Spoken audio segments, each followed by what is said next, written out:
ಕೊಲೆಗೆ ಕಾರಣವಾಗಿದ್ದು 17 ಜನ ಜೈಲು ಪಾಲಾಗೋ ಹಾಗೆ ಮಾಡಿದ್ರು ಕೂಡ ಜೈಲಿನಲ್ಲಿರೋ ಪವಿತ್ರ ಗೌಡ ದೌಲತ್ತು ಕಡಿಮೆ ಆಗಿಲ್ಲ. ಪಶ್ಚಾತ್ತಾಪ ಅನ್ನೋದು ಹತ್ರಕ್ಕೂ ಬಂದಿಲ್ಲ. ದರ್ಶನ್ ಹೆಸರಲ್ಲೇ ಈಗಲೂ ಜೈಲಲ್ಲಿ ದೌಲತ್ತಂತೆ. ಆ ವಿಜಯಲಕ್ಷ್ಮಿ ಅವರು ಈಗಷ್ಟೇ ಹೋದ್ರು, ತಲೆ ತಗ್ಗಿಸ್ಕೊಂಡು ಹೋಗ್ತಿದ್ದಾರೆ. ಹಂಗೆ ನೋಡಿದ್ರೆ ಧರ್ಮಪತ್ನಿ ಈ ಅಮ್ಮ ಪರಪ್ಪನ ಅಗ್ರಹಾರದಲ್ಲಿ ದರ್ಶನ್ ಹೆಸರು ಹೇಳ್ಕೊಂಡು ದೌಲತ್ತಂತೆ. ಪರಪ್ಪನ ಅಗ್ರಹಾರದಲ್ಲೂ ಕೂಡ ಪವಿತ್ರ ಗೌಡ ತನ್ನ ಹಳೆ ಚಾಳಿಯನ್ನು ಮುಂದುವರೆಸಿದ್ದಾರಂತೆ. ದರ್ಶನ್ ಹೆಸರು ಹೇಳ್ಕೊಂಡು ದರ್ಪ ತೋರಿಸ್ತಿದ್ದಾರಂತೆ. ರೇಣುಕಾಸ್ವಾಮಿಯ ಕೊಲೆ ಫೋಟೋ ಒಂದು ಕಡೆ ಫುಲ್ ವೈರಲ್ ಆಗಿದೆ. ಎಷ್ಟು ಬರ್ಬರವಾಗಿ ಕೊಲೆ ಮಾಡಲಾಗಿದೆ ಅನ್ನೋದು ಕೂಡ ಇದೀಗ ಜಗಜ್ಜಾಹೀರಾಗಿದೆ. ಕಿಲ್ ಹಿಮ್ ಅಂತ ಹೇಳಿ ಕೊಂದು ಹಾಕಿ ಅಂತ ಹೇಳಿ ಕಿರ್ಚಿದ್ ಯಾರು ಅನ್ನೋದು ಕೂಡ ಈಗ ಎಲ್ರಿಗೂ ಗೊತ್ತಿರೋ ವಿಚಾರ. ಈ ಪ್ರಕರಣದ ಆರೋಪಿ ಸಂಖ್ಯೆ 1 ಮೇಡಮ್ ಪವಿತ್ರ ಗೌಡ. ಈಗಲೂ ಕೂಡ ಕೊಬ್ಬಿನ ಮಾತಂತೆ, ಬೇಲ್ ಸಿಗತ್ತೆ ಬಿಡ್ರಿ, 1-2 ತಿಂಗಳು ಹೊರಗೆ ಹೋಗ್ತೀನಿ ಅಂತ ಜೈಲ್ ಸಿಬ್ಬಂದಿ ಜೊತೆಯಲ್ಲಿ ದರ್ಪದ ಮಾತನಾಡ್ತಿದ್ದಾರಂತೆ ಪವಿತ್ರ ಗೌಡ. ಜೈಲಿನ ಟಿವಿಗಳಲ್ಲಿ ಈ ಘಟನೆ ಎಲ್ಲ ನೋಡ್ತಿದ್ದಾರಂತೆ. ಫೋಟೋ ವಿಡಿಯೋ ಮಾಧ್ಯಮಗಳಲ್ಲಿ ನಿರಂತರವಾಗಿ ಈ ಪವಿತ್ರ ಗೌಡ ಮೇಡಮ್ ಅವರ ರೌದ್ರಾವತಾರ ಇದೆಲ್ಲವೂ ಆಚೆ ಬಂದದ್ದನ್ನು ಗಮನಿಸಿ 2 ತಿಂಗಳಲ್ಲಿ ಆಚೆ ಹೋಗ್ತೀನಿ ಅನ್ನೋ ಓವರ್ ಕಾನ್ಫಿಡೆನ್ಸ್ ಅಂತೆ ಪವಿತ್ರ ಗೌಡಗೆ.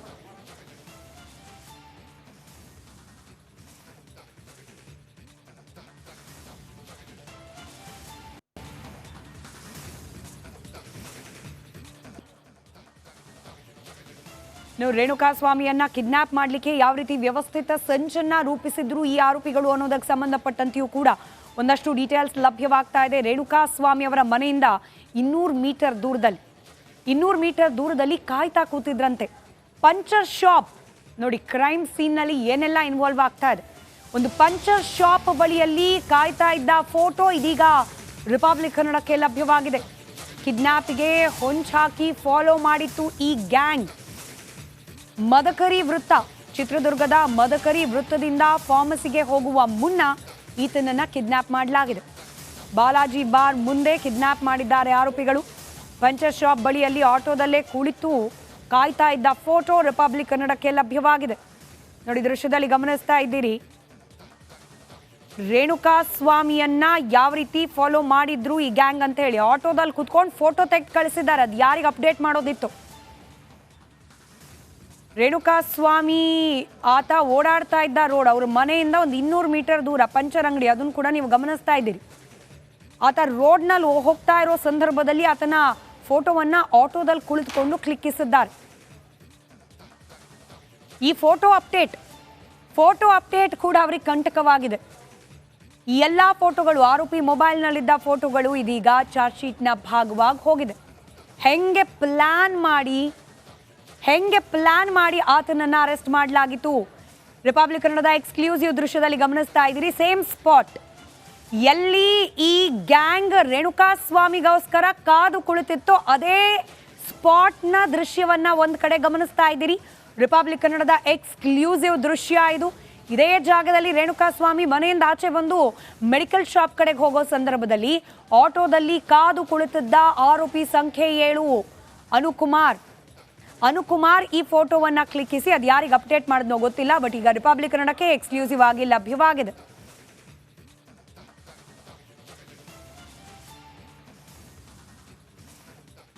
ಚಿತ್ರದುರ್ಗದ ರೇಣುಕಾಸ್ವಾಮಿ ಬೆಂಗಳೂರಲ್ಲಿ ಮರ್ಡರ್ ಆಗ್ತಾನೆ. ಮರ್ಡರ್ ಆಗೋದಕ್ಕಿಂತ ಹಿಂದಿನ ದಿನ ಅಂದರೆ ಅವತ್ತಿನ ಬೆಳಿಗ್ಗೆ ಸುಮಾರು 9:30ಗೆ ಮನೆಯಿಂದ ಹೊರಡ್ತಾನೆ. ಮನೆಯಿಂದನೇ ಸಹ ಏನು ರಘು, ಜಗ್ಗ ಮತ್ತು ಅನುಕುಮಾರ್ ಈ ಮೂವರು ಕೂಡ ಆಟೋದಲ್ಲಿ ಫಾಲೋ ಮಾಡ್ತಾರೆ. ನಾವೀಗ ನಮ್ಮ ಹಿಂದ್ಗಡೆ ನೋಡ್ತಾ ಇರ್ಬೋದು, ಈ ಒಂದು ಪಂಚರ್ ಶಾಪ್ ಇದೆಯಲ್ಲ, ಇದೇ ಪಂಚರ್ ಶಾಪ್ ಬಳಿ ಬಂದು ರೇಣುಕಾಸ್ವಾಮಿ ಇಲ್ಲಿ ನಿಂತ್ಕೊತಾನೆ. ನಾವು ನಮಗೆ ಸಿಕ್ಕಿರುವಂಥ ಫೋಟೋದಲ್ಲೂ ಕೂಡ ಈ ಪಂಚರ್ ಶಾಪ್ನ ಫೋಟೋ ಆಗಿರುತ್ತೆ. ಅವತ್ತು ಇಲ್ಲಿ ಬ್ಲೋ ಇಟ್ಕೊಂಡ ತಕ್ಷಣ ಅಲ್ಲಿ ಏನು ರೇಣುಕಾಸ್ವಾಮಿ ನಿಂತಿರುವಂಥ ಸಂದರ್ಭದಲ್ಲಿ ಆಟೋದಲ್ಲಿ ಮೂವರು ಸಹ ಆಟೋದಲ್ಲಿ ಇರ್ತಾರೆ ಅನಿಸುತ್ತೆ. ಆಟೋದಲ್ಲಿ ಒಂದು ಫೋಟೋ ತೆಗಿತಾರೆ. ಆ ಫೋಟೋ ಏನು ರಿಪಬ್ಲಿಕ್ ಕನ್ನಡದ ಟಿವಿಯಲ್ಲಿ ಈಗ ನಾವೇನು ತೋರಿಸ್ತಿದ್ವಿ, ಆ ಫೋಟೋ ಮತ್ತು ನಾವು ಈಗ ತೋರಿಸ್ತಿರುವಂಥ ಸ್ಪಾಟ್ ಎರಡೂ ಕೂಡ ಒಂದೇ. ಯಾಕಂದರೆ ನಮ್ಮ ಈ ಹಿಂದಿನ ಸುಮಾರು ಒಂದು 150-200 ಮೀಟರ್ ದೂರದಲ್ಲಿ ರೇಣುಕಾಸ್ವಾಮಿ ಮನೆ ಇರುತ್ತದೆ. ಆ ಮನೆಯಿಂದ ಹೊರಟಂತ ಬಂದ ರೇಣುಕಾಸ್ವಾಮಿ ನಾವು ಹಿಂದ್ಗಡೆ ಅಂದರೆ ಅಂಡರ್ ಪಾಸ್ ಇದೆ. ಇದು ರಾಷ್ಟ್ರೀಯ ದಾವಣಗೆರೆ ಮತ್ತು ಬೆಂಗಳೂರು ರಾಷ್ಟ್ರೀಯ ಹೆದ್ದಾರಿ. ಈ ರಾಷ್ಟ್ರೀಯ ಹೆದ್ದಾರಿ ಮೂಲಕ ಈಗ ಬಂದು ಇಲ್ಲಿ ಪಂಚರ್ ಶಾಪ್ ಅಲ್ಲಿ ಪಂಚರ್ ಏನು ಬ್ಲೋ ಇಡ್ಸ್ಕೊಂಡು ಈ ಥರ ಅಂದರೆ ಮುಂದೆ ಇದೇ ಸರ್ವಿಸ್ ರೋಡಲ್ಲಿ ಜೆ ಸಿ ಆರ್ ಹೋಗ್ತಾರೆ.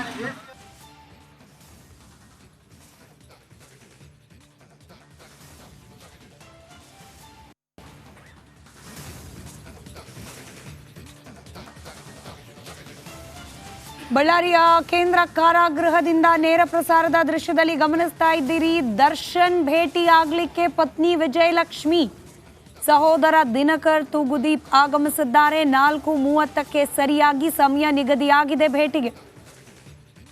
ದರ್ಶನ್ ಹಾಗೆ ವಿಜಯಲಕ್ಷ್ಮಿ ಅವರು ಸ್ಪೆಷಲ್ ಮೀಟಿಂಗ್ ರೂಮ್ನಲ್ಲಿ ಭೇಟಿಯಾಗ್ತಾರೆ. ಕಳೆದ ಬಾರಿ ಕೂಡ ಹೀಗೇನೆ ಈ ಹೈಟೆಕ್ ಸೆಕ್ಯೂರಿಟಿ ಇರ್ತಕ್ಕಂಥ ಹೈಟೆಕ್ ಅಲ್ಲ, ಅದು ಹೈ ಸೆಕ್ಯೂರಿಟಿ ಇರ್ತಕ್ಕಂಥ ಸೆಲ್ನಲ್ಲಿ ದರ್ಶನ್ ಬಂದಿಯಾಗಿದ್ದಾರೆ. ಅಲ್ಲಿಂದ ಈ ಮೀಟಿಂಗ್ ಹಾಲಿಗೆ ಕರ್ಕೊಂಡು ಬರ್ತಾರೆ ಪೊಲೀಸರು. ಇದರ ದೃಶ್ಯ ಕೆಲವೇ ಕ್ಷಣಗಳಲ್ಲಿ ನಿಮ್ಮ ಮುಂದೆ. ದೃಶ್ಯದಲ್ಲಿ ಗಮನಿಸ್ತಾ ಇದ್ದೀರಿ. ರಿಪಬ್ಲಿಕ್ ಕನ್ನಡದ ಎಕ್ಸ್ಕ್ಲೂಸಿವ್ ದೃಶ್ಯಗಳು.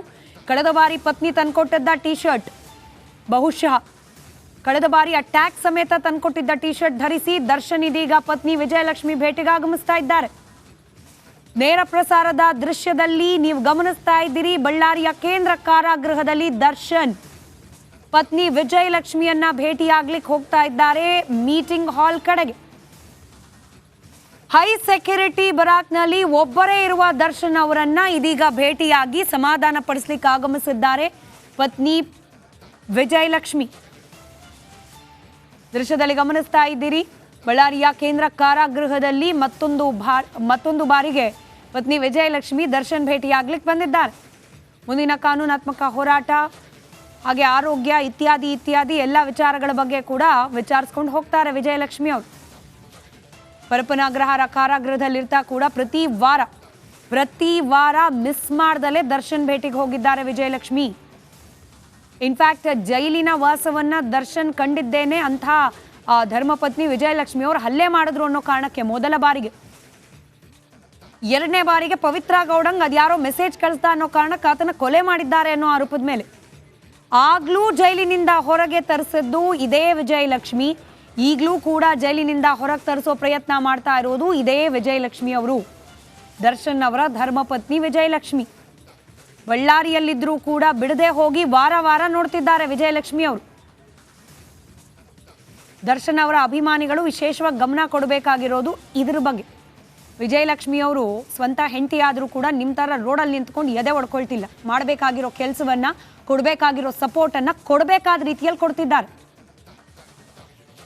ಡೀಸೆಂಟ್, ಡಿಗ್ನಿಫೈಡ್ ರೀತಿಯಲ್ಲಿ ಈ ಇಡೀ ಪ್ರಕರಣದಲ್ಲಿ ವರ್ತನೆ ಮಾಡ್ತಾ ಇರೋದು ಅಂತಂದ್ರೆ ವಿಜಯಲಕ್ಷ್ಮಿ ಅವರು. ಎಂಥದ್ದೇ ಕೋಪ ಇದ್ರು, ಎಂಥದ್ದೇ ಬೇಜಾರಿದ್ರು, ಎಂಥದ್ದೇ ಅಸಮಾಧಾನ ಇದ್ರೂ ಕೂಡ ಮಾಧ್ಯಮದ ಮುಂದೆ ಈವರೆಗೆ ಒಂದೇ ಒಂದು ರಿಯಾಕ್ಷನ್ ಇಲ್ಲ ವಿಜಯಲಕ್ಷ್ಮಿ ಅವ್ರದ್ದು. ತಪ್ಪು ಮಾಡಿದ್ದಾನೆ ಅಂತಲೂ ಇಲ್ಲ, ತಪ್ಪು ಮಾಡಿಲ್ಲ ಅಂತಲೂ ಇಲ್ಲ, ನಾನು ದರ್ಶನ್ನ ಕಾಪಾಡ್ಕೊಳ್ತೀನಿ ಅಂತಲೂ ಇಲ್ಲ, ನನಗೂ ಇದಕ್ಕೂ ಸಂಬಂಧ ಇಲ್ಲ ಅಂತಲೂ ಇಲ್ಲ. ತಾವು ಮಾಡಬೇಕಾಗಿರೋ ಕೆಲಸವನ್ನ ನಿಷ್ಠೆಯಿಂದ ಮಾಡ್ತಿದ್ದಾರೆ ವಿಜಯಲಕ್ಷ್ಮಿ. ಪ್ರತಿ ವಾರ ಅದು ಪರಪನಗ್ರಹಾರ ಕಾರಾಗೃಹದಲ್ಲಿರ್ತಾಲೂ ಅಷ್ಟೇ, ಈಗ ದೂರದ ಬಳ್ಳಾರಿಯಲ್ಲಿರ್ತಾನೂ ಅಷ್ಟೇ. 300+ ಕಿಲೋಮೀಟರ್ಸ್, ಹತ್ರ 400 ಕಿಲೋಮೀಟರ್ ಟ್ರಾವೆಲ್ ಮಾಡ್ಕೊಂಡು ಹೋಗ್ತಿದ್ದಾರೆ ಪ್ರತಿ ವಾರ. ಪ್ರಸಾದ, ಕುಂಕುಮ, ಬಟ್ಟೆ, ಬರೆ, ಡ್ರೈ ಫ್ರೂಟ್ಸ್. ಕೊಲೆ ಆರೋಪ ಹೊತ್ತು ಗರ್ಲ್ ಫ್ರೆಂಡಿಗೆ ಅದು ಯಾರೋ ಮೆಸೇಜ್ ಕಳಿಸ್ತಾ ಅಂತ ಹೇಳಿ ಕೋಪ ಮಾಡಿಕೊಂಡು ಕೊಲೆ ಮಾಡಿದ್ದಾನೆ ಅನ್ನೋ ಆರೋಪ ಹೊತ್ತಿರುವ ಗಂಡ ಜೈಲಲ್ಲಿ ಆರಾಮಾಗಿರ್ಲಿ ಅನ್ನೋ ಕಾರಣಕ್ಕೆ ಡ್ರೈ ಫ್ರೂಟ್ಸ್ ತೊಗೊಂಡು ಹೋಗಿ ಕೊಡ್ತಿದ್ದಾರೆ ವಿಜಯಲಕ್ಷ್ಮಿ ಅವರು. ಇವತ್ತು ಕೂಡ ತೊಗೊಂಡು ಹೋಗಿದ್ದಾರಂತೆ. ಲಾಸ್ಟ್ ವೀಕ್ ಕೂಡ ಬ್ರ್ಯಾಂಡೆಡ್ ಬಟ್ಟೆಗಳು.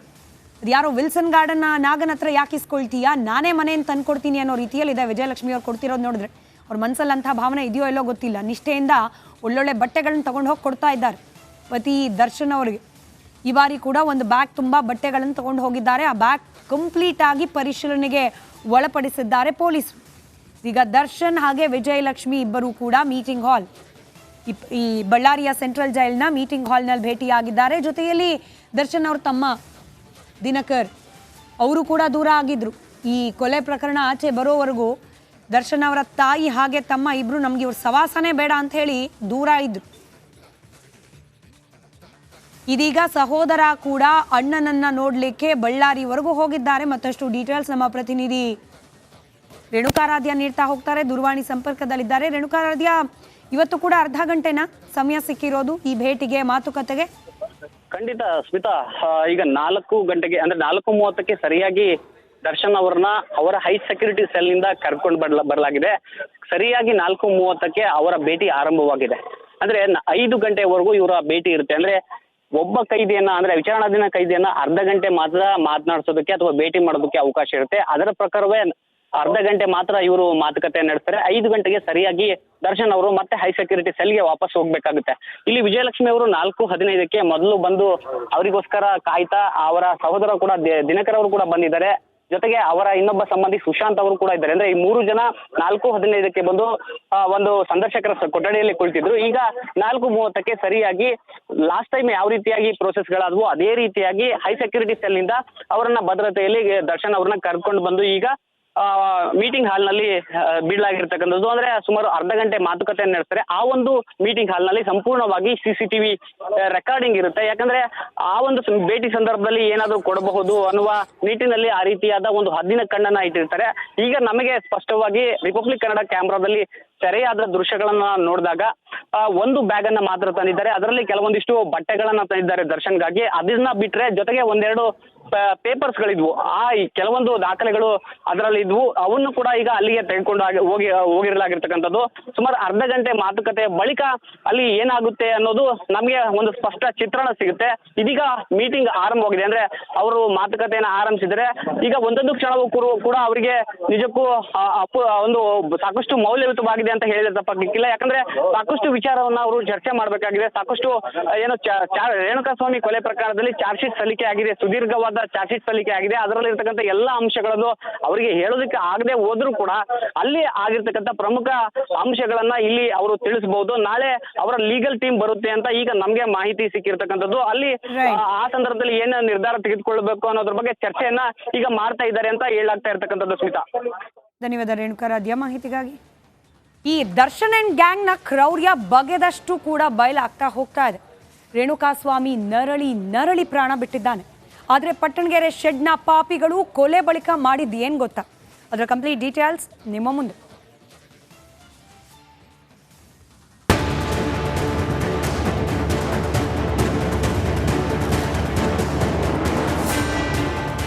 ಒಂದೊಂದು ದೃಶ್ಯವು ಘೋರ ಘನಘೋರ. ಬಡಪಾಯಿ ರೇಣುಕಸ್ವಾಮಿ ಕೈ ಮುಗಿದು ಪ್ರಾಣ ಭಿಕ್ಷೆಯನ್ನ ಕೇಳುತ್ತಿದ್ರು ಬಿಡಲಿಲ್ಲ ಪಾಪಿಗಳು. ರೇಣುಕಸ್ವಾಮಿಗೆ ಡಿ ಗ್ಯಾಂಗ್ ಕ್ರೂರಿಗಳು ಇಂಚಿಂಚು ನರಕ ದರ್ಶನವನ್ನ ತೋರಿಸಿದ್ದಾರೆ. ಮೈ ತುಂಬಾ ಗಾಯಗಳು, ರಕ್ತದ ಕಲೆಗಳು. ನಿಜಕ್ಕೂ ಭಯಾನಕ. ಕಿಲ್ಲರ್ ಗ್ಯಾಂಗ್ನ ಕ್ರೌರ್ಯ ಬೆಚ್ಚಿ ಬೀಳಿಸುವಂತಿದೆ.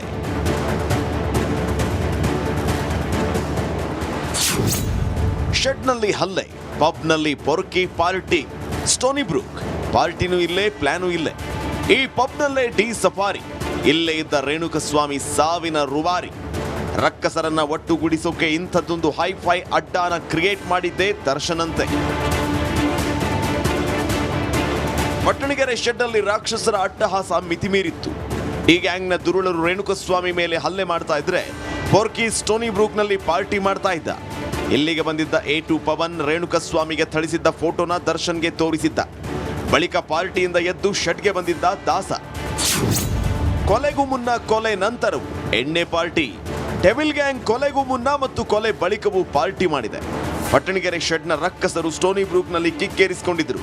ಪಾರ್ಟಿಯಲ್ಲಿ ದರ್ಶನ್, ಚಿಕ್ಕಣ್ಣ, ವಿನಯ್, ಪ್ರದೋಷ್, ದರ್ಶನ್ ಮ್ಯಾನೇಜರ್ ನಾಗರಾಜ್, ಪವಿತ್ರಾಳ ಅಸಿಸ್ಟೆಂಟ್ ಪವನ್ ಕೂಡ ಇದರಲ್ಲಿ ಇದ್ರು.